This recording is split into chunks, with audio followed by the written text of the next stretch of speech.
Eu chamo então a missionária Isolina, né? Esteja à frente, nós vamos estar orando e ela continuará então a mensagem do Senhor para as nossas vidas. Senhor Jesus, Pai querido, nós mais uma vez queremos agradecer pela vida da tua serva, Pai. Mais uma vez queremos agradecer por mais essa oportunidade que o Senhor nos concede. E agora, Pai, que vamos estar ouvindo a tua palavra, que o Senhor use a tua serva, que o Senhor segure cativa as nossas mentes, a tua palavra e fale aos nossos corações, pois nós te agradecemos no precioso sangue de Jesus. Amém. Amém. Obrigado. Bom dia. Na paz. O que vocês acham de vocês chegarem um pouquinho mais para frente? É só uma sugestão. Só uma sugestão assim, simples. Enquanto você chega para frente, você abre a sua palavra, a Bíblia lá em Mateus capítulo 13.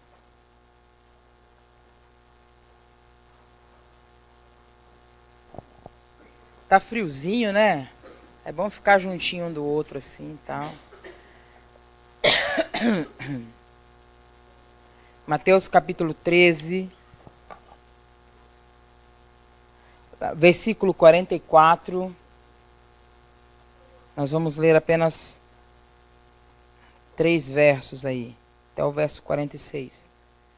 Mateus capítulo 13, versículo 44 diz assim: O reino dos céus é semelhante a um tesouro oculto no campo, o qual certo homem, tendo-o achado, escondeu.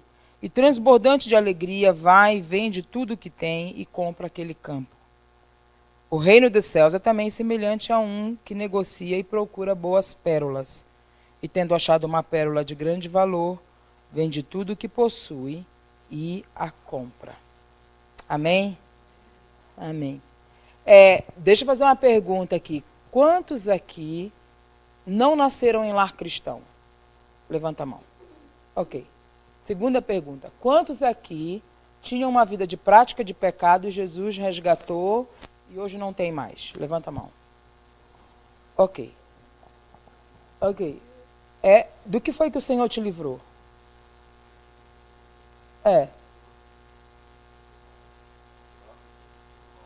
Das drogas, do vício do álcool. Você acha que foi um ganho ou foi uma perda?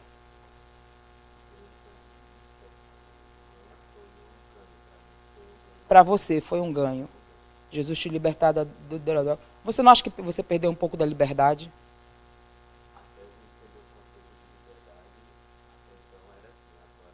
Certo. Muito bom. Quem mais? Quem mais gostaria de falar? Vamos lá, gente, para não perder tempo, porque eu tenho muita coisa para falar. Se ficar demorando assim... Quem mais poderia compartilhar alguma coisa da vida?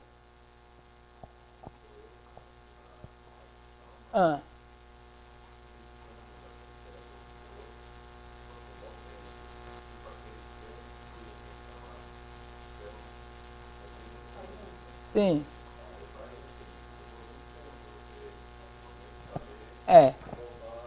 E do que foi especificamente de que Deus te livrou?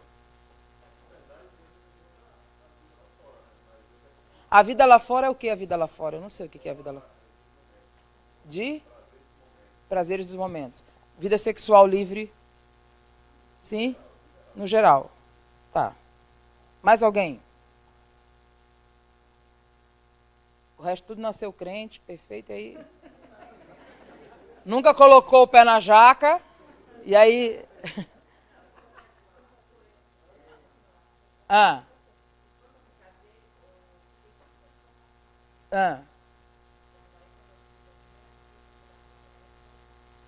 Por quê?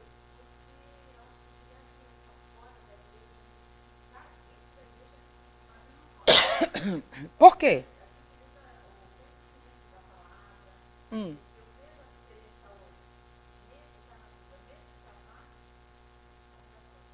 Mas por que é difícil criar a criança fora e não dentro? Por que você acha que era difícil? O que tem lá fora que faz difícil?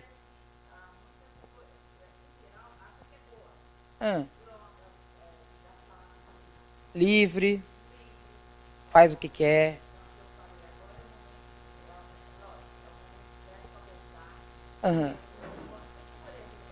Sim. Sim. Uhum. Certo. Certo. É muito interessante porque quando a gente ouve assim, né, as nossas histórias aqui no Brasil, normalmente o evangelho ele nos promove. Você concorda? Ele nos promove. Agora, assim, eu não consigo entender porque que às vezes alguns crentes falam assim, não, quando eu era do mundo, tal, eu fazia isso, aquilo. Aí eu virei crente, aí fica aquele tédio.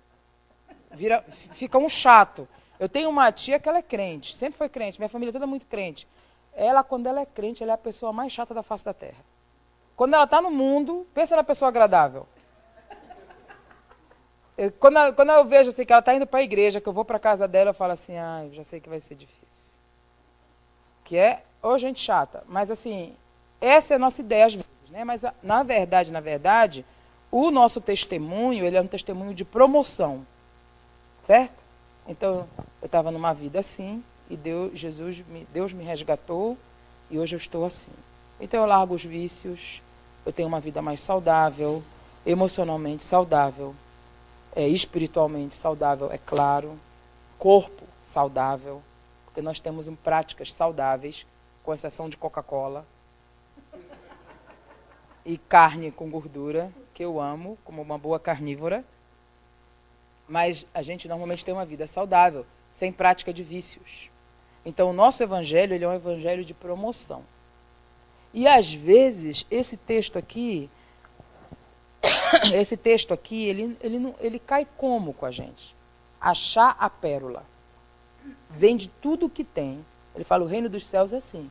Você acha a pérola e você abre mão de tudo que você tem por causa dessa pérola. Como é que cai isso assim na nossa cabeça? Como é que você pensa isso? E como ele fala que é o reino, ele fala o reino dos céus é isso. Você abre mão de tudo por causa do reino. Nós temos um evangelho de promoção. E hoje de manhã eu quero falar sobre o evangelho de perdas. Porque existe uma igreja, pessoas que amam ao Senhor, e que eles não são promovidos quando eles vêm para o reino. Mas eles acham a pérola, eles largam tudo que têm por amor dessa pérola. Em 2015 eu recebi uma família com uma filhinha de 3 anos. Um casal, a filhinha de 3 anos. Os 2 muçulmanos convertidos e se tornaram cristãos. O nome cristão que eles adotaram é Marianne e Peter. E a menininha é chamada Karma.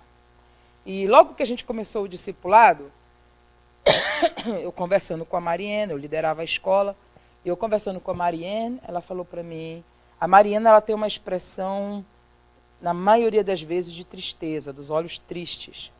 E eu perguntei para e a gente conversando, e ela falou para mim assim, sabe, Zolina, eu oro todos os dias pela minha filha. Daí eu falei assim, eu vejo, a Karma é uma menina muito saudável. Ela, não pela Karma. Aí eu falei assim, você tem outra filha? Ela falou, tenho. Eu falei, onde é que está a menina? Como assim você tem outra filha? E aí ela falou para mim, deixa eu contar como foi que eu vim para Jesus. Eu era casada e meu marido me amava muito. Mas eu estava ficando louca. Estava ficando completamente louca. Eu não dormia. Eu tinha uma perturbação espiritual muito grande. E quando minha filha tinha em torno de 5, 6 anos, Radija, eu conheci Jesus. E eu comecei a ir numa dessas igrejas, que a gente chama de igrejas subterrâneas aqui no Brasil, mas elas não são subterrâneas. Nenhuma é embaixo da terra. Elas são igrejas ilegais. Elas não funcionam em dia de culto, elas não usam templos, elas funcionam em lugares onde ela não aparenta ser igreja. E eu comecei a ir nessas igrejas e a minha vida mudou. E Radija, uma criança de 6 anos, chegava em casa e falava das coisas que via na igreja. Começou a cantar as musiquinhas da igreja e o meu marido descobriu. Meu marido me amava muito e ele falou para mim, não deixe ninguém descobrir. Você está indo para essas reuniões de cristãos, não deixe ninguém descobrir. Mas aí Radija continuou cantando e a gente indo na igreja e conhecendo Jesus. E a minha sogra descobriu. E a sogra, na cultura árabe, é a maior autoridade da família. Quando não tem o sogro, quando não tem o homem, ela é a autoridade da família. E minha sogra descobriu e ela fez um inferno. E o meu marido, ela pressionou meu marido, e meu marido falou, você vai ter que escolher.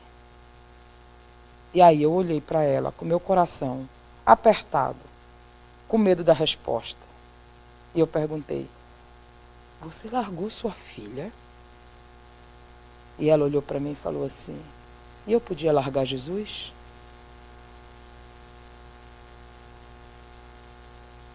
Eu falei, mas você largou sua filha. E ela falou, eu não podia largar Jesus. Aí eu perguntei para ela, Maria, como é que você lida com isso? E a gente mora em Luxor, onde estava rodando a escola, eles moravam no Cairo. E ela falou assim, todos os dias que eu posso, eu vou na porta da escola onde ela estuda, e eu vejo ela de longe, e eu oro todos os dias e falo, Deus, você é pai e você é mãe. E eu sei que você vai ministrar a minha filha, e ela vai entender que eu nunca abandonei ela, mas eu não podia largar você. Esse é um evangelho de perdas, que não promove, mas que encontra a pérola e não larga essa pérola. Abre mão de tudo que se tem por amor dessa pérola. E é isso que a gente chama hoje de igreja perseguida. A igreja que vive debaixo de perseguição, que abre mão de tudo. E aí a gente vai entender um pouco sobre o evangelho, porque quando Jesus fala, aquele que não aborrece pai, mãe, filho, irmão, irmã, por amor de mim, não é digno do reino. A nossa cultura ocidental, a gente larga tudo e larga Jesus por causa de família. Então a gente tem um valor errado daquilo que é o evangelho. Porque pais deixam de vir para a igreja porque os filhos não querem vir. E para agradar o filho faz as coisas. Então assim, o nosso evangelho ele é um evangelho trocado. Mas o evangelho de renúncia, que é o evangelho de Jesus, e que é o evangelho ao qual Jesus nos convida para viver, é o evangelho de que você abre mão de tudo quando você acha a pérola. E nesse tempo dessa caminhada toda, vendo cada um desses irmãos de igreja perseguida, que sofrem debaixo de perseguição, e eles têm que abrir mão de tudo. É interessante, eu estou trabalhando agora com 3 brasileiros que vão me ajudar nesse próximo treinamento que eu vou fazer agora em outubro. E tem os egípcios que estão vindo, hoje eles estão solicitando visto para o Brasil. E eu ouço o testemunho da brasileira, e quando ela dá o testemunho dela, ela fala assim, o Senhor me livrou de tudo. Deus me livrou do poço da morte. Deus me livrou da depressão e da automutilação. E hoje eu sou uma pessoa livre. Aí eu ouço o testemunho da minha amiga da Líbia, que está lá na minha casa, e ela fala assim, desde que eu vim para Jesus, eu perdi tudo. Desde que eu vim para Jesus, eu sou um ninguém. Eu perdi tudo. E é interessante porque quando a gente vê, e a gente olha para os refugiados, por exemplo, eles aí, essa crise que está hoje no mundo, e a gente fica ouvindo, e a gente pensa que são pessoas pobres, são pessoas sem condições. Mas a menina que está lá na minha casa, ela fez o mestrado dela em ciência da computação no Egito. Ela morava na Líbia e fez o mestrado de ciência em computação no Egito.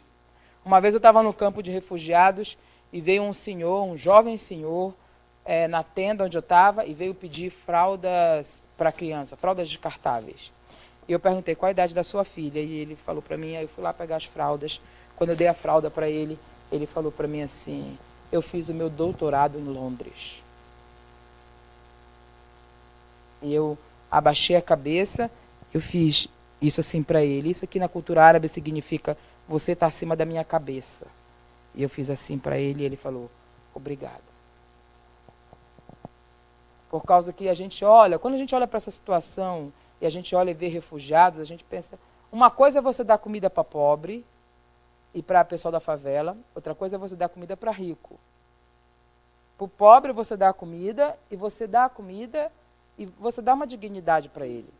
Mas para o rico, você dá uma comida para rico, para quem era rico e hoje não é mais, você dá uma comida, você tem que aprender a dar, para dar e não deixar a dignidade dele ser destruída. É diferente. E no evangelho de perdas, são pessoas que constantemente lutam contra a dignidade, para não terem a dignidade destruída. Em final de 2014, eu recebi um telefonema de um líder meu lá do Egito, e ele falou para mim, quando é que você vai ter seu treinamento de discipulado aí? E eu trabalho na Jocum, a gente chama TED, Escola de Treinamento e Discipulado, que é uma nossa escola de 5 meses. E eu falei para ele assim, então para começar. Aí ele falou para mim, eu tenho um menino para mandar para você. Aí eu falei, ah, é? Aí ele falou, vem aqui. Aí a gente estava lá conversando. Ó, Isolina, eu tenho um menino para mandar para você. Tá ali, ó. Vou chamar ele ali. Eu falei, de onde que ele é? Aí ele falou, da Arábia Saudita. Eu falei, o que você está fazendo com o rapaz da Arábia Saudita aqui? Na Jocum, lá no deserto, lá do Cairo. Aí ele falou para mim, ele apareceu, um padre ligou para mim, um abuna ortodoxo ligou para mim, e aí falou, tem um menino aqui para mandar para você. Ele chegou aqui, a primeira coisa que ele fez foi acessar o computador, trocou o nome dele no Facebook, quer dizer, deixou o nome dele e falou, eu sou cristão e o islamismo é toda uma mentira. E me convidou para ser amigo dele. Então eu estou só esperando a polícia bater aqui e levar todo mundo embora, fechar a casa, porque o rapaz faz isso. Tem que ensinar alguma coisa para esse menino, rapidinho, eu falei para ele e tal. E aí eu fui conversar com esse garoto. Charbel, foi o nome cristão que deram para ele. E eu perguntei, Charbel, como foi que você virou cristão? E ele falou para mim assim, olha, na Arábia Saudita, alugaram a minha casa do meu lado. Veio um italiano, veio trabalhar numa das empresas da Arábia Saudita e alugou a casa do lado. E ele precisava de alguém para andar na cidade. Eu achei ele um cara legal e eu comecei a ajudar ele a andar na cidade. E eu via ele acordava de manhã, ele fazia exercício, nadava na piscina, fazia exercício e sentava e lia o livro dele. E eu olhei para ele e pensei assim, poxa, John é saudável, ele não ora para o islamismo. Aí um dia ele me pediu para levar ele numa igreja ortodoxa, uma igreja de estrangeiros. E quando eu cheguei lá, que eu levei ele lá, eu fiquei em pé na porta, e quando eu vi o abuna, eu comecei a rir. E eu ria dentro de mim, ria demais, e eu colocava a mão na boca com medo do homem achar que eu estava rindo dele. E daí eu pensei, John é feliz e não ora por islamismo. E aí, John tinha todos os horários certos, as coisas certinhas, tudo certo, e eu falava, John é inteligente e não ora por islamismo. Não vou mais orar por islamismo, vou ser cristão. Aí eu falei, mas Charbel, e a cruz? Ele, que cruz? Eu falei, tem uma cruz no meio do caminho, que você tem que se encontrar com ela. Ah, não sei nada de cruz, não. Você já ouviu falar de Jesus? Não, ouvi falar aqui dos crentes, mas não sabia nada de cruz. Aí eu perguntei, e o que aconteceu depois? Aí eu falei, eu vou virar cristão, falei para o meu pai. Isso eu estou falando de um menino de 18 anos. Hoje ele tem 18 anos. Ele tinha 17 anos de idade. E eu falei para o meu pai. E o meu pai me levou para o sheir da mesquita. O sheir da mesquita me tratou muito mal, me bateu e falou para o meu pai, agora você que resolve o problema. E meu pai me colocou na prisão por uns dias, porque meu pai é militar. Me colocou na prisão e depois me levou para o manicômio. E eu não sei quantos dias que eu fiquei no manicômio, só sei que eu dormi, me deram uns negócios lá, e eu dormi, não sei quantos dias. Depois, eu saí do manicômio e meu pai me deu um dinheiro. O meu irmão mais velho morreu num acidente de carro no Iêmen. Então eu sou o filho mais velho agora. Ele me deu um dinheiro e falou para mim, não volte, se você voltar eu vou lhe matar. E eu fugi para as montanhas e fui para os beduínos. E quando eu estou lá nos beduínos, um dia eu estou lá procurando emprego e andando com os animais lá, com o pessoal, lá com eles. E um dia eu estava numa dessas montanhas e Deus falou comigo. Aí eu falei, Deus falou com você como, já? Deus falou comigo aqui dentro. Isolina, ele falava aqui dentro. Aí eu falava assim, quem é você? Ele falava, eu sou Deus. Aí eu falava assim para ele, mas como é que você está falando dentro de mim? Aí ele falava assim, eu sou Deus, eu falo aonde eu quiser. Aí ele fala assim, você me conhece? Conheço você. E você vai sair daqui da Arábia Saudita e você vai para um lugar onde o pessoal vai te ensinar a me conhecer. E ele achou que o primeiro lugar que ele poderia ir era o Líbano. Então ele foi para o Líbano, e quando chegou no Líbano, ele deu de cara com os maronitas. Então os maronitas deram para ele uma foto de Maria, uma cruz e uma vela, e falaram para ele, reza. Ele falou que ele nem sabia o que era, que ele ficava horas sentado lá, esperando, e que ele não sabia o que era para ele fazer, mas ele achou que ele não gostava daquilo. Não gostei, Zolina. Não gostei. Aí encontrei um dia uma pessoa, e ele falou para mim assim, você tem que ir para o Egito. Lá eles vão ensinar a ser cristão. Peguei o avião e fui para o Egito. Meu pai me deu bastante dinheiro. Cheguei no aeroporto do Egito, pessoal muito gentil. Lá no Egito o pessoal é muito gentil. Mas eles são ladrões assim que sorriem, eles nunca usam arma. Eles são ladrões assim, sorridentes, amáveis, entendeu? Que fala assim, você fala para eles assim, oh, seja bem-vindo ao Egito. Eles falam, aí você fala, obrigado, quer ajuda? Aí você fala assim, não, deixa eu lhe ajudar, sua primeira vez aqui? É, minha primeira vez. Ah, então deixa eu lhe ajudar. O que você quer? Ah, eu preciso de um hotel. Ah, que bom, vamos tomar uma Coca-Cola. Quer uma Coca-Cola? Não quero não. Não, uma Coca-Cola. Ah, somos amigos. Aí você pergunta, quanto que é a Coca-Cola? Ele fala, não, amigos não falam em dinheiro. Não, mas eu quero pagar a Coca-Cola, deixa eu pagar a Coca-Cola. $30. Aí tu vai e paga uma Coca-Cola de $30. E aí, então assim, eles vão roubando. E roubaram o Charbel. Levaram ele para um hotel. Ele pagou uns táxis absurdamente caros. Ele acordou de manhã. E o cara tinha levado o dinheiro dele. Ele pegou um táxi e falou para o motorista do táxi, me leve para uma igreja.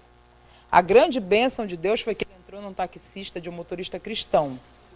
E o motorista, quando identificou o sotaque dele, perguntou, de onde você é?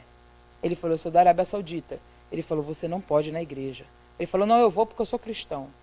Aí o motorista já ficou meio pilhado, assim, como que é cristão? Levou ele para uma igreja de um abuna, um sacerdote ortodoxo, que é um abuna meio crente, nascido de novo.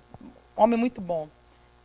Quando ele entrou na igreja, o abuna perguntou, ele contou toda a história dele, e o abuna perguntou, você já foi batizado? Ele falou, não. Então vou logo lhe batizar. Pronto, já batizou ele, resolveu o problema, está batizado.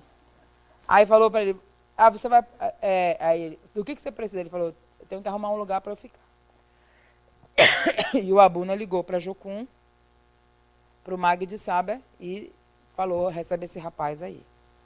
Aí eu falei, tá, então foi assim. Aí eu perguntei, mas Charbel, assim, Deus tem muitos atributos, Deus conversou contigo, falou contigo, mas assim, o que nos cativa em Deus são muitas coisas. O que aconteceu para você se tornar cristão? Você já saiu do seu país, largou sua família, um adolescente. Como é que pode isso? Eu entrei numa crise por causa disso. Como é que Deus salva um adolescente? E aí, você lá perdeu tudo, como é que é isso? Ele falou assim, teve um dia que eu estava sentado, assim, falando com meus pensamentos, falando comigo mesmo, nos meus pensamentos, e aí eu ouvi aqui no meu ouvido uma voz. E essa voz falou para mim assim, eu te amo. E aí eu falava, fala de novo. Aí ele falava, eu te amo. Aí ele falava para mim, Zolina, era aqui, ó, falava bem aqui, assim, sabe? Quando alguém fala assim no seu ouvido, ele falava aqui no meu ouvido, eu te amo. Eu falava, e quem que era? Ele falou, era Deus. Era Deus, porque era mesmo aquela voz que falou aqui dentro de mim, aqui, só que dessa vez falou aqui. E era Deus. E ele falava para mim, eu te amo. E isso foi me enchendo, me enchendo, me enchendo, me enchendo. E ele falava para mim, eu te amo. Eu falava, fala de novo. E ele falava, eu te amo. E quanto mais ele falava, mais isso me enchia. Quando o Charbel veio para morar comigo, e fazer escola, e depois ele ficou 3 meses morando na minha casa, e eu perguntava para ele, Charbel, valeu a pena? Valeu a pena? Ele falava assim, olha, Zolina, tem dias que não vale a pena. E eu perguntava, o que mais você sente falta? Ele falava, eu sinto falta do meu pai. E o pai e o filho têm um relacionamento muito forte. E a pessoa que ele mais ama era o pai. E ele falava assim, desde que meu irmão morreu, Meu pai é muito apegado comigo. Eu sou agora o filho mais velho. E eu queria, às vezes, só ouvir a voz dele. Um dia eu tive que socorrer Charbel, que ele estava numa tristeza profunda, chorando muito. E um dos primos dele entrou em contato com ele e falou que o pai dele tinha ido no governo da Arábia Saudita e tinha feito um documento dizendo que ele não era mais pai de Charbel. Tinha rejeitado completamente a paternidade.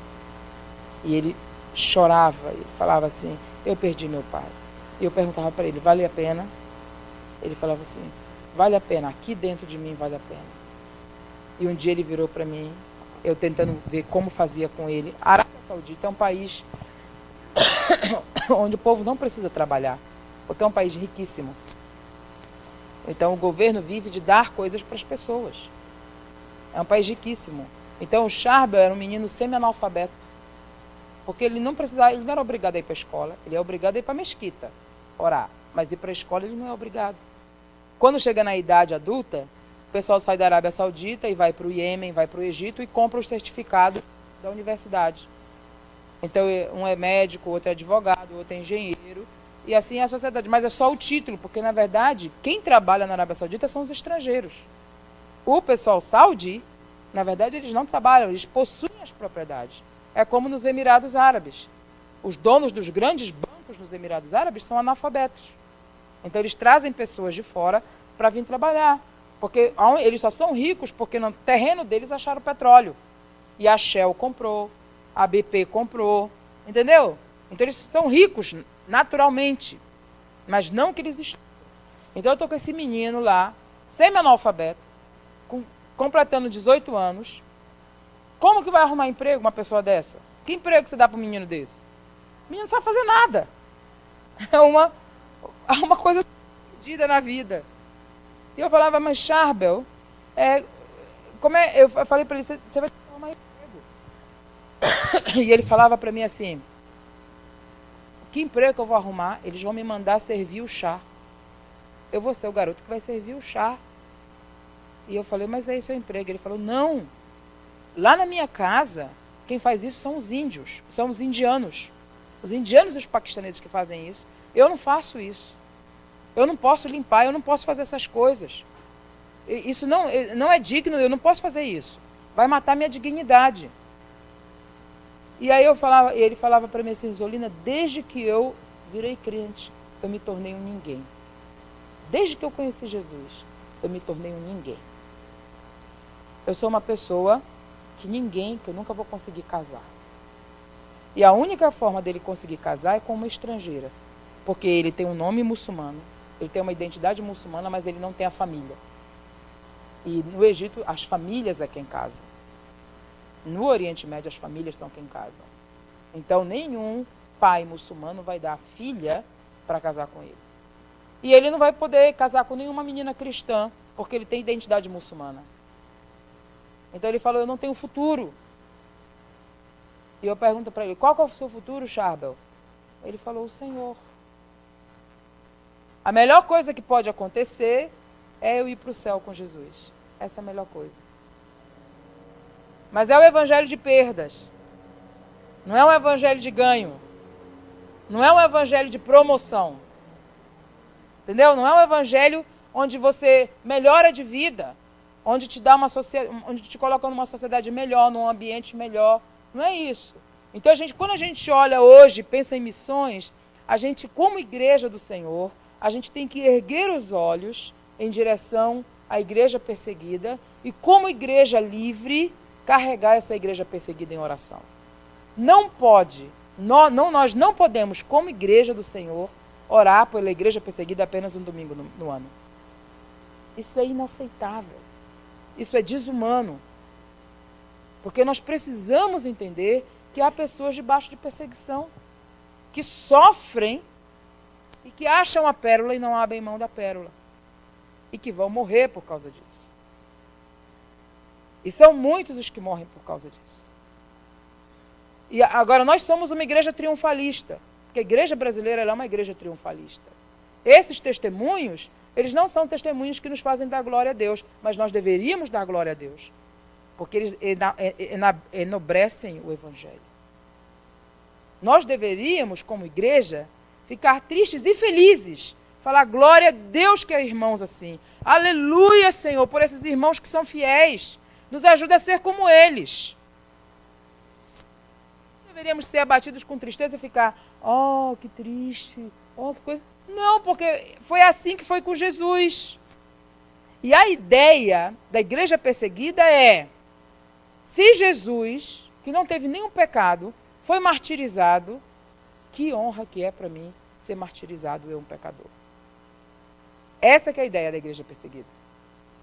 É por isso que o ano no Oriente Médio começa com o martírio de Jesus, o ano cristão. É o martírio de Jesus, é o sofrimento de Jesus. E esses irmãos, eles sofrem sem ter como, sem segurar em nada. Eu lembro que em 97 nós mandamos uma equipe para os Núbios, para as montanhas Núbias, no norte do Sudão.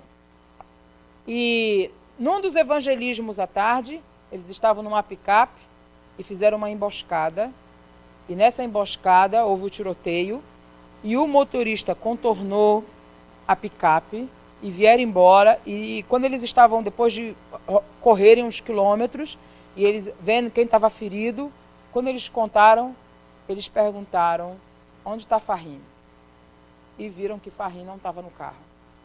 Pararam a picape e falaram, o que nós vamos fazer? Falaram, vamos voltar. Não vamos voltar, vamos voltar. Eles falaram, não, nós temos que voltar. E quando eles voltaram, acharam o corpo de Fahim no meio da estrada. Na verdade, ele foi atingido por uma das balas e provavelmente no contorno ele caiu da picape e trouxeram o corpo dele. Naquela semana, Fahim, na equipe, tinha falado o seguinte, que honra nós estarmos aqui, os núbios ainda não conhecem do Evangelho, não sabem nada de Jesus, nós somos os primeiros pioneiros a levar. Que honra, que maravilha. E quando eles conversavam sobre como você quer ser lembrado, Fahim dizia, eu quero ser lembrado como aquele que deu a vida pelo Evangelho. Não existe coisa pior do que você trazer o corpo de um filho e devolver para o pai. Não existe coisa pior do que isso. Você tirou o menino com vida da igreja e você devolve o corpo dele. E aí, nesse tempo muito difícil, uma das meninas ficou o tempo todo, até hoje, anda com problema na perna, porque foi atingida, então virou uma pessoa defeituosa, e outros na equipe. Depois de 4 anos, a gente estava lá decidindo sobre onde levar uma das equipes de prática, e lá vem o pessoal me dizer que é para a gente ir para os núbios. Eu falei, ninguém vai para os núbios. E o Egito falou, não, a gente não vai mandar. Tivemos um aluno morto, alunos que foram feridos, é muito duro você lidar com isso. Não vamos. E os que estavam liderando a equipe tinham sido colegas de Fahim. E falaram para a gente, Fahim morreu lá. E a gente, por honra, pela memória dele, nós temos que voltar lá e alcançar os núbios, porque nós não alcançamos. E eles voltaram e ficaram 2 meses trabalhando com os núbios. E foi uma maravilha. Depois de 1 ano, no Sudão, em Khartoum, nós rodamos uma escola de treinamento e discipulado apenas para os núbios. E esses núbios eram pessoas loucas, porque no Sudão é um país caríssimo, a fome é algo real. E a gente falava para eles assim, eles falavam assim, a gente quer ir para os núbios, a gente quer voltar para lá e quer evangelizar lá. Olha, muito caro para ir para lá. Não tem problema não, a gente vai jejuar. Eu falei, são 60 dias. A gente vai jejuar os 60 dias, a gente não precisa de alimento, de pão. Não é assim. E tem a passagem. A gente caminha, pega carona um pedaço, depois a gente caminha outro pedaço, a gente chega lá em 1 semana. Porque eles são bons, né? É por isso que os africanos são bons de corrida, né? Eles andam, eles vão embora, que aquelas pernas grandes que eles têm andam rápido. Não, a gente vai caminhando e a gente chega. E com muita dificuldade eles foram. E eles foram. E não tinha quem dissesse que eles não iam. Entendeu? Porque a nossa mentalidade é uma mentalidade de prosperidade. Olha só, a nossa mentalidade é uma mentalidade de prosperidade. Por mais que a gente não pregue, a gente vive a prosperidade. E eles falam assim, não, a gente vai, a gente quer ir. E nós vamos ver. E esse pessoal, esses núbios, eles eram assim loucos na fé deles. Eles falavam assim, A fé move, quando a gente fala assim, a fé move montanha. Vai dizer para esse monte, sai e te atira no mar. Eles pegam isso literalmente. Aí eles falam assim, cadeira move. E a cadeira pula, puf. Ele fala assim, pois é, a gente vai ficar 60 dias sem comer, a gente vai jejuar e nós vamos alcançar. E eles foram carregando Bíblias ainda. Carregando em árabe, porque não tem na tradução núbia, mas eles foram carregando Bíblias em árabes e distribuindo e pregando o caminho. Evangelho de perdas. É um evangelho que não promove ninguém. Que não faz você ficar melhor de vida. Pelo contrário, você perde tudo, mas você acha a pérola. A pérola que é o reino dos céus. Esse é o que vale a pena. Aí você abre mão de tudo, porque não existe nada mais precioso do que essa pérola.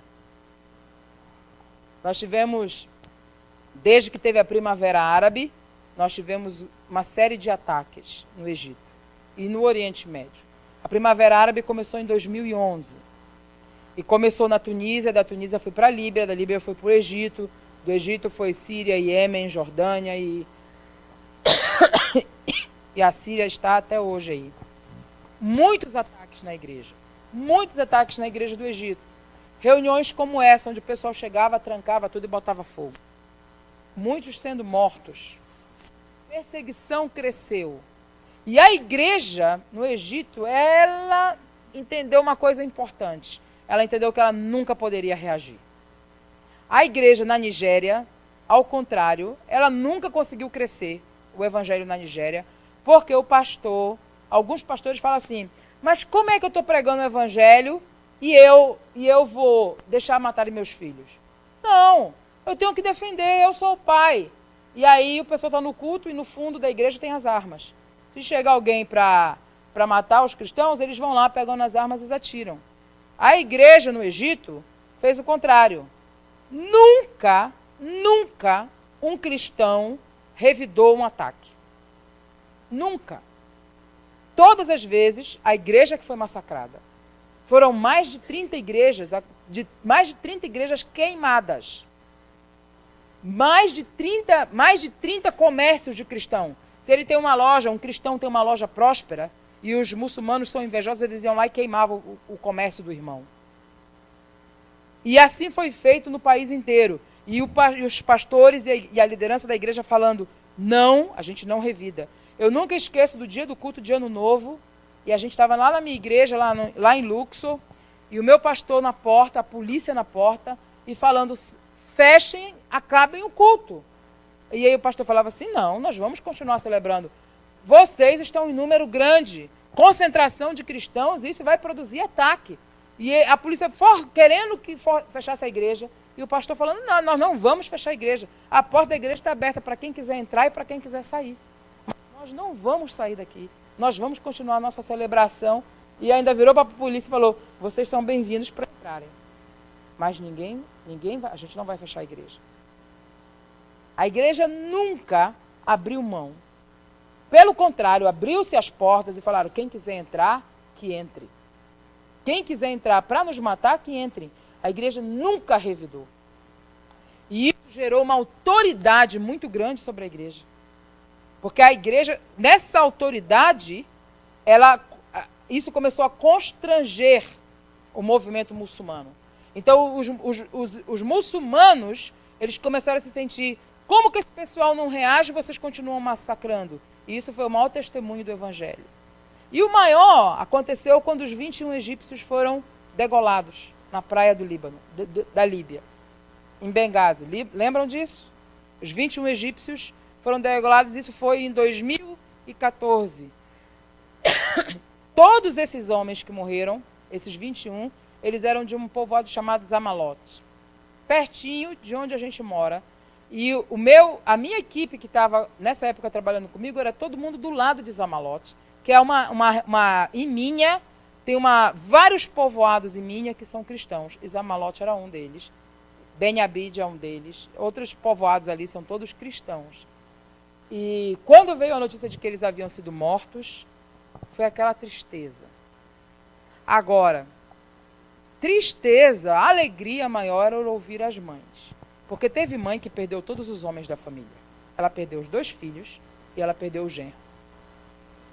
Ela perdeu todos os homens da família. Ok. Isso talvez, perder todos os homens da família, não seja algo tão impactante para você. Para a cultura de Jesus era, no Evangelho era, quando ele vê a viúva de Naim com o único filho sendo enterrado, vem o funeral, ele para e ressuscita o menino. Porque uma mulher, a viúva, se ela não tem alguém o amparo do filho ou do marido, ela não era ninguém, ela ia entrar em miséria. É por isso que a igreja de Atos dos Apóstolos tem um cuidado muito específico com as viúvas. Porque não tem a proteção do homem, a provisão do homem. E isso é muito claro, porque a gente vê quando Jesus está lá na cruz, ele também tem isso. Que ele vira, ele é o Salvador do mundo, mas ele é o filho de Maria. E provavelmente o pai dele já havia falecido. Ele é o filho mais velho. E ele não deixa Maria desatendida. O que ele fala? Não. Ele fala, mulher, eis aí o teu filho. João, meu amigo, aquele que é meu amigo, cuida da minha mãe. Não deixa ela desatendida. Porque era algo muito forte na cultura. Então Jesus lá na cruz, diante do pecado de todo mundo, ele vê a responsabilidade. Era uma coisa muito forte na cultura. Então talvez para você não soe peso, mas isso era um peso muito forte. Essa mulher perdeu todos os homens da família. A filha ficou viúva e ela perdeu os 2 filhos. E ela fala o seguinte, quando perguntaram para ela, como que a senhora está se sentindo? E ela fala o seguinte, meus filhos, eles não fizeram algo ruim para os meus filhos. Eu não odeio esses homens. Eles fizeram algo bom. Eles promoveram meus filhos. Agora eles estão diante do Senhor. Não tem coisa melhor. Eu estou triste, tenho saudade, mas eles estão com o Senhor. Que coisa melhor poderia ser essa? Uma outra mãe que perdeu os 2 filhos, ela falava o seguinte, quando souberam que eles haviam sequestrados e que tinham notícia, ela falou assim, me disseram que eu ia ouvir boas notícias. Foi isso que me disseram, que eu ia ouvir boas notícias. Mas o que seria uma boa notícia? Aí eu pensei, boa notícia seria, o Senhor está voltando. Essa é uma boa notícia. Vamos todos para frente do Senhor. Esperamos Ele, aguardamos ansiosamente, desejamos Ele mais do que tudo. Essa era a boa notícia que eu queria ouvir. Teve uma outra mãe que falou assim, eles vieram com armas, mataram nossos filhos com armas. Nós nunca vamos pegar em armas, porque nós temos uma arma muito mais poderosa. Eles não conhecem, mas a gente sabe, jejum e oração. Essa é a nossa arma. E eu não quero que eles morram, não. Eu não quero que eles vão para o inferno, não. Eu quero que o Senhor alcance eles. Eu quero que eles vejam Jesus. Eu quero que eles sejam alcançados pela luz do Senhor. Entendeu? Essa é a igreja que tem um evangelho de perdas. Que perde os entes queridos. Aí você pergunta para mim, esse pessoal não chora? Chora, claro. Chora, sofre, tem saudade. Mas entende que essa vida aqui, gente, essa vida aqui não é a nossa terra. A gente parou de falar disso. Olha só, pensa só numa coisa, você vive uma vida ansiosa, correndo feito um louco, para ganhar dinheiro, e quando Jesus voltar, tudo que você construiu vai ficar para os testemunhos de Jeová.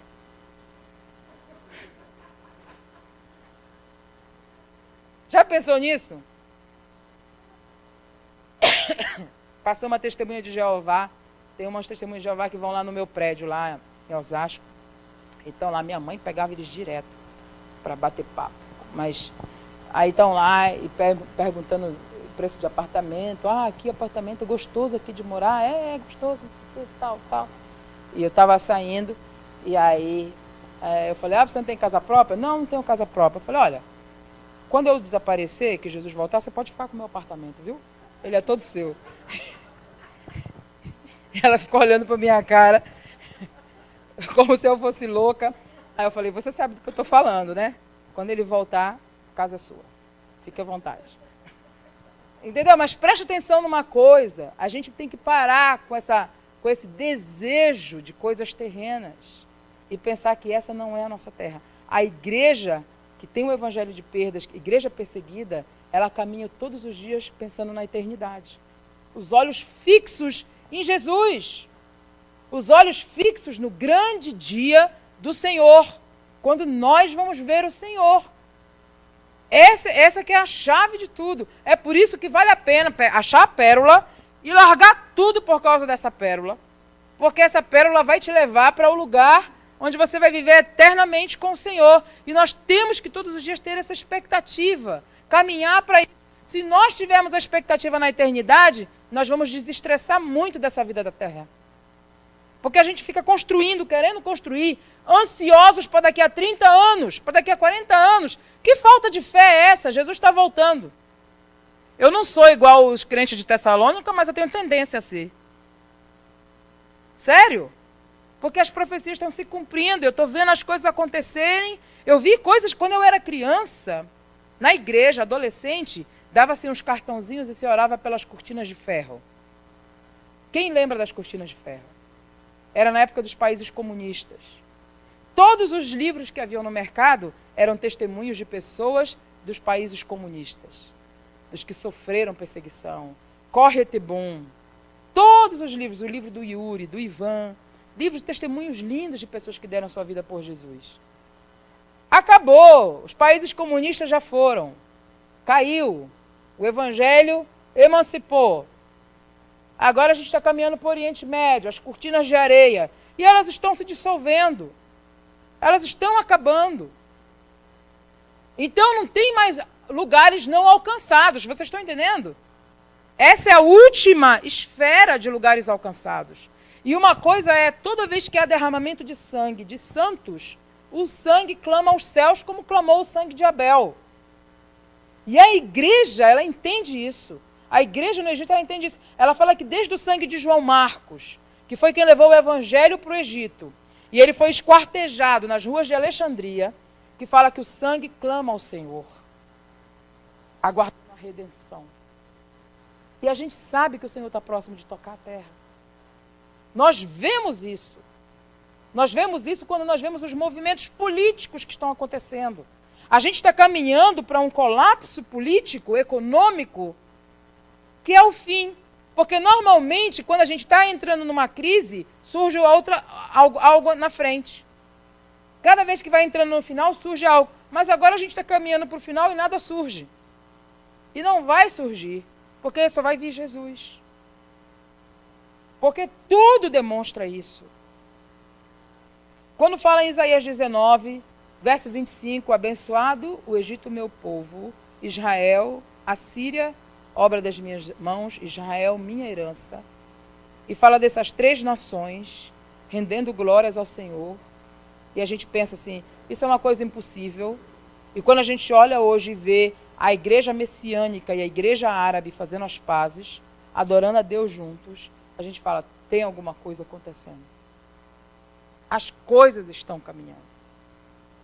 O evangelho de muitos se esfria, mas tem muitos que estão procurando ficar puros, porque é tempo de purificar a noiva para subir com o Senhor. É perto das bodas do Cordeiro.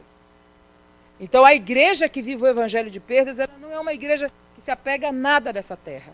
Ela é uma igreja que se apega às coisas do céu. E ela olha caminhando para a eternidade. E como igreja do Senhor, hoje, como igreja do Senhor aqui, nós temos que entender que nós temos que erguer os nossos olhos para a igreja perseguida e fortalecer os nossos irmãos em oração. Não lembrar deles apenas um domingo no ano. Hoje é o dia do domingo da igreja perseguida. Isso é muito pouco.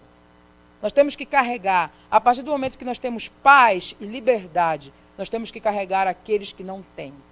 Eu estava com o meu amigo paquistanês, ele está aqui em São Paulo, e ele foi pregar lá na igreja do Piratininga, na IPI do Piratininga. E ele enfatizava para a igreja, ele falava assim, se você sabe o que é paz e liberdade, você não tem noção da preciosidade que você tem. Vocês não têm noção do que é ter paz, do que é ter liberdade. E ele ia mostrando algumas fotos da igreja do Paquistão, dos irmãos queimados, família queimada porque serve a Jesus. A mulher estava grávida e eles queimaram os 3, a criança, o marido, e eles vão matando, mas eles falam, vocês podem nos matar porque a gente tem Jesus. Isso aqui não interessa. A gente vai sofrer por causa de Jesus. A gente tem que carregar esses irmãos. A gente tem que constantemente lembrar deles. A gente tem que constantemente clamar ao Senhor, levantar a igreja e falar a esses irmãos que perdem tudo, que não tem o evangelho de promoção, que não tem o evangelho de que sobe de classe, mas tem um evangelho que decai, mas olha para a eternidade e caminha todos os dias com os olhos na eternidade. Amém? Vamos rodar o vídeo e depois a gente vai orar. Você conseguiu aí, amigo? Tá, beleza.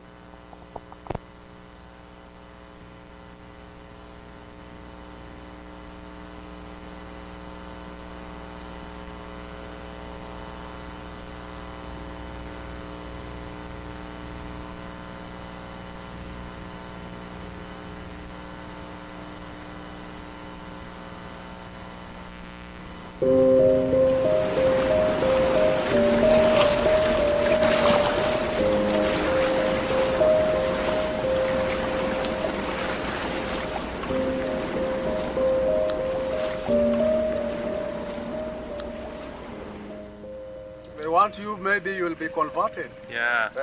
So they do a cut, and then they ask you. recite from the Quran.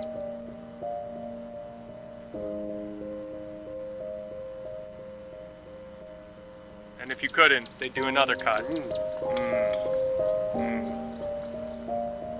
I still remember how traumatized we were, and we were so scared from just leaving our house.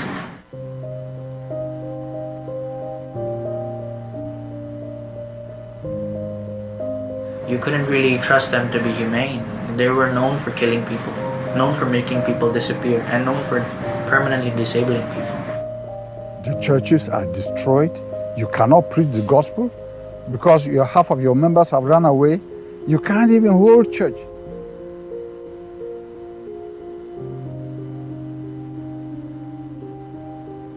Because while you are in church, the church is surrounded by herdsmen and everybody's gone down. How can you preach the gospel? It is impossible. She cried out and she said, "Lord, help me." And then one of the soldiers came up and put a pistol in her mouth and said to her, "I'll show you how God helps you."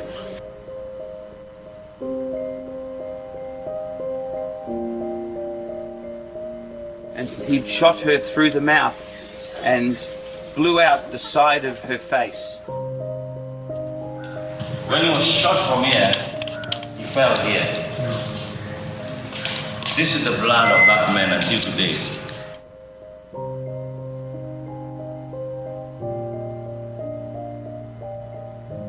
After shooting the guy at the door, went to the pastor, now started shooting those in front. Persecution exists behind an iron curtain erected by the press. And as a result, the church is largely asleep when it comes to persecution. We live in luxury while our brother and sister are suffering greatly. The Father calls us to care for his broken body, to let justice roll down like water, to break every yoke and chain off of his body. Now, this is his call. This is his call to you and to me. So please wake your brother and sister to obedience, to care for the persecuted church.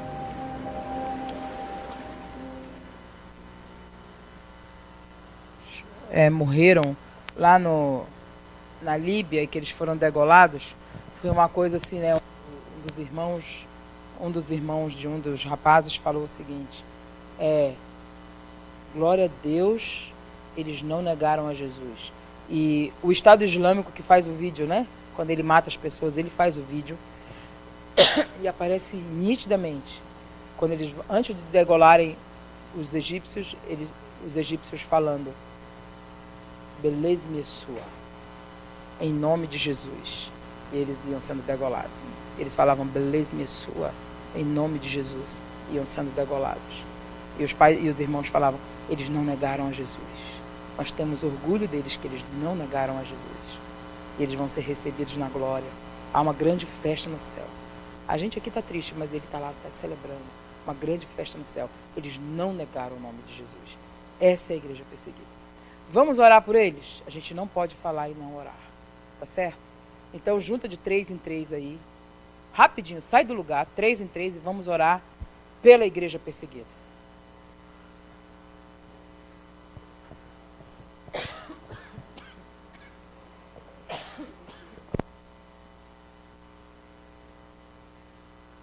Tempo aí para orar por eles e depois eu encerro com oração.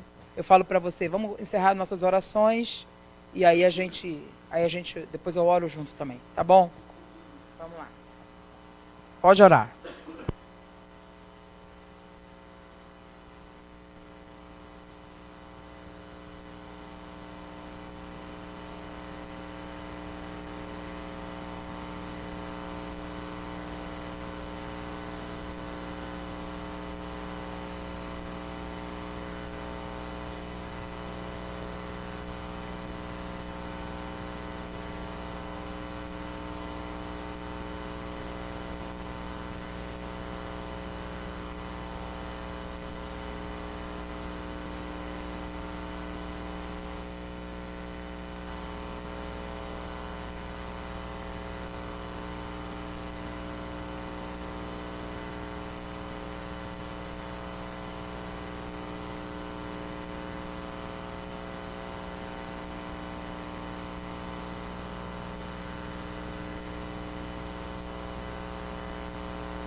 Obrigado, Senhor. Obrigado por esses nossos irmãos queridos.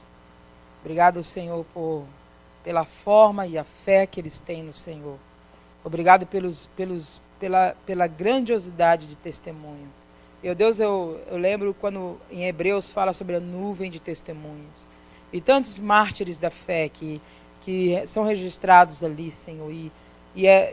Obrigado por esses do nosso tempo, da nossa geração. Todos esses que sacrificam as suas vidas por amor ao Evangelho. Obrigado pelo valor que eles dão à pessoa de Jesus. Pela honra com a qual eles carregam o martírio e o sofrimento. Deus, obrigado pela fé desses nossos irmãos. E nessa manhã nós queremos lembrar dos seus familiares. E pedimos que o Senhor console as mães, console os pais, console os filhos, Senhor. As esposas, Deus, em nome de Jesus. Oramos para que o Senhor venha com o teu manto, Espírito Santo Consolador. Venha sobre eles de uma forma muito especial. Que eles sejam tocados hoje com o óleo da alegria. Senhor, em nome de Jesus. Que eles tenham a visão do trono do Senhor. Que eles tenham o coração fixos na eternidade, Senhor, em nome de Jesus. Em nome de Jesus. Oramos por cada região do Oriente Médio, Senhor. Oramos por cada região da Ásia. E oramos pela igreja do Senhor ali. Oramos pelos líderes, pelos pastores. E pedimos que o Senhor os fortifique. Proteja os nossos irmãos ali, Senhor. Cubra-os com teu sangue. Senhor, que eles possam ver as manifestações da presença do Senhor. Deus, que seja tempo de milagres e tempo de revelação do Senhor onde eles estão trabalhando. Que o número de salvos seja acrescentado, Senhor. Em nome de Jesus, em nome de Jesus. Oramos, Senhor, por cada família dessa região, todos aqueles que têm vindo para o Senhor, Deus. E eu oro mesmo, Senhor, para que hoje seja um dia especial na vida deles, Deus. Que eles sintam a paz do Senhor. Que eles tenham um dia de paz, um dia de alegria, Senhor. Em nome de Jesus, em nome de Jesus. E sobre nós aqui, Senhor, sobre nós aqui, nós pedimos que o Senhor nos convença. Eu oro para que o Senhor venha, Espírito Santo, sobre a igreja do Senhor. E nos traga o peso de responsabilidade. De responsabilidade por essa igreja. De responsabilidade pelos nossos irmãos. Não conhecemos os nomes da maioria das vezes. Mas o Senhor conhece. E é uma realidade nos nossos dias. E eu oro, Senhor, para que o Senhor nos dê um coração inclinado. Dá-nos um coração de intercessão. E que a partir de hoje nós, como igreja, possamos carregar a igreja perseguida conosco. Todos os dias. Que nós sejamos uma igreja que responda para o Senhor. Que vai clamar ao Senhor por justiça. Que vai clamar ao Senhor, que o Senhor venha e abençoe os nossos irmãos e toque, os proteja, Senhor, em nome de Jesus. Em nome de Jesus, para a glória do teu nome, Senhor. Amém. Amém. Amém. E é uma coisa que eu queria fechar, é o seguinte, às vezes quando a gente fala de perseguição, a gente fala e parece ser tão distante da gente, né? E eu lembro que a primeira vez que eu tive que lidar com perseguição no Egito foi por causa de um amigo nosso que foi preso na Líbia. E quando veio a notícia de que o xerife havia sido preso, sabe aquela coisa assim, é como você tem um amigo na igreja e você fala assim, ele está preso. E aí você não consegue mais pensar. Você olha para o seu prato de comida e pensa assim, poxa, eu estou aqui comendo isso, o que será que o xerife está comendo? Aí eu olhava na cama e pensava assim, meu Deus, onde será que o xerife está dormindo? Até no dia que a Marta e as crianças voltaram para o Egito, a Jocum tirou eles de lá, da Líbia, e a Marta falou, eu vi o xerife. 3 dias depois que ele havia sumido, todo machucado. Eles foram na casa dele para ver o que eles achavam das Bíblias que tinham entrado no país. E eu perguntei para a xerife o que fizeram com ele. E ele falou para mim, o que você imagina e o que você não imagina eles fizeram comigo. E a Marta falava assim, eu só quero que meu marido saia com vida. E 3 semanas depois, um outro rapaz havia sido preso com ele, Rafat, morreu. E nós tivemos que trazer o corpo de Rafat. E é muito triste você trazer, essa coisa de trazer o corpo, é uma coisa muito forte. E os filhos de Rafat, quando a gente perguntava para as crianças, aquele cuidado com as crianças, né? A gente tem um cuidado especial com as crianças, né? A viúva chorando, a esposa de Arafat chorando muito, e aquele cuidado com as crianças. E uma hora eu cheguei perto do menino dele e perguntei, como é que você está? Você está bem? Aí ele falou, eu estou triste, tia. Eu perguntei para ele assim, você sabe o que aconteceu? Aí ele falou assim, sei, homens que não amam a Jesus mataram meu pai. E eu falei, e como você se sente? Mataram a Jesus também, não é? Meu pai é como se fosse Jesus, segue a Jesus, mataram ele também. Jesus também morreu. E eu fiquei tão impressionada com aquilo, com aquela fé daquela criança. Eu falei, o Senhor é quem cuida. Então, às vezes a gente fala de perseguição, às vezes é uma coisa assim, um tema distante. Mas quando ele começa a ser tão próximo da gente, no dia que nós enterramos Jurafate, nós falamos para Deus, nós não vamos enterrar xerife. Senhor, nós não vamos enterrar xerife. Nós queremos que ele volte para o Egito. E depois de 2 meses ele voltou para o Egito. Por um milagre ele voltou para o Egito. E quando eu encontrei com o xerife, eu perguntei para ele, você está bem? Aí ele virou para mim e falou assim, Zolina, sabe aquele versículo que diz, o Senhor me livrou do estômago do leão. E eu voltei com vida. Eu cheguei tão louco, que eu encontrei com ele há pouco tempo. Ele é louco por Jesus. Tem a vida assim. Eu encontrei com ele ano passado, eu estava lá no Egito, em outubro, e aí eu encontrei com ele, eu falei, xerife, o que você está fazendo? Ele falou, estou indo para a Síria. Deus, o que tu vai fazer na Síria, xerife? Não, o norte da Síria está pronto. Fui lá e está fluindo o ministério. Venha, traga equipe, Zolina, porque chegou o tempo da gente entrar na Síria. Já chegou o tempo da gente reconstruir e chamar o reino de Deus para o lugar. Entendeu? Uma vida de renúncia. Uma vida que se dá o tempo inteiro. Eu lembro de um amigo meu que trabalhou na Síria, um egípcio, o John, ele foi casar, quando ele foi casar com Corinta, uma holandesa, também missionária, antes de casar ele falou para ela o seguinte, Corinta, eu preciso lhe falar uma coisa, antes de você decidir casar comigo. E a Corinta disse que ficou nervosa, com medo do que ele ia falar, o que ele ia revelar para ela. E ele falou para ela, você nunca vai ser primeiro lugar na minha vida. Sempre Jesus vai ser primeiro lugar na minha vida. Eu sempre vou optar por morrer pelo Evangelho. Eu nunca vou optar por você. Você tem que casar comigo consciente disso. Esse é o Evangelho de perdas, entendeu? E a gente tem que carregar esses nossos irmãos. Porque são escolhas diárias que eles fazem. Amém? Deus abençoe aí os irmãos.